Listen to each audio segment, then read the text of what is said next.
Le ndawo ike yaba ngundabuzekwayo ngo-2018, kwathi ekuqaleni kwenyanga ithimba lakwa-SABC lavakashela le ndawo lathola ukuthi babili kuphela abantu abahlanzayo kule ndawo.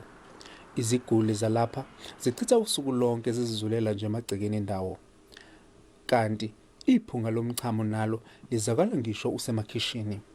Amabhodwe ahleli engawashiwe, amanye enokudla okudala, kodwa lesikhungo sike saba nezinsolo zokudlwengulwa kweziguli.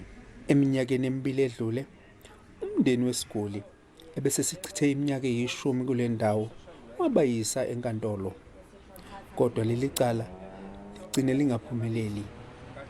Bobabili umsolwa nommangalelwa kuthiwa angeke bakwazi ukuthula ubufakazi obuqondile enkantolo njengoba benokuphazamiseka ngokwengqondo. Umndeni umsusile kule ndawo, manje ufuna uhulumeni angenelele ngokuthi amtholele indawo yokuhlala.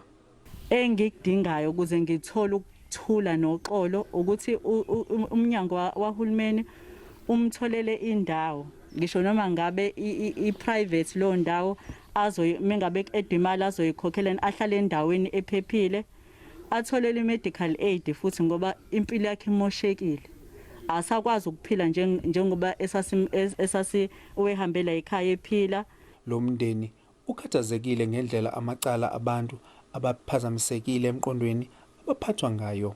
Uhulumeni ashintshe imithetho ekhona ezinkantolo mayelana nabantu abakhubazekile nomuntu onukubeziwe.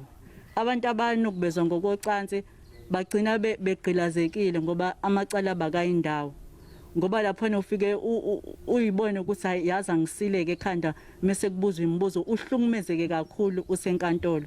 Abaphathi balendawo bathi kusukela kuvele izinsolo zokudlwengula sebandise abezokuphepha, kwathi umsolwa bamnika igumbi lakhe yedwa.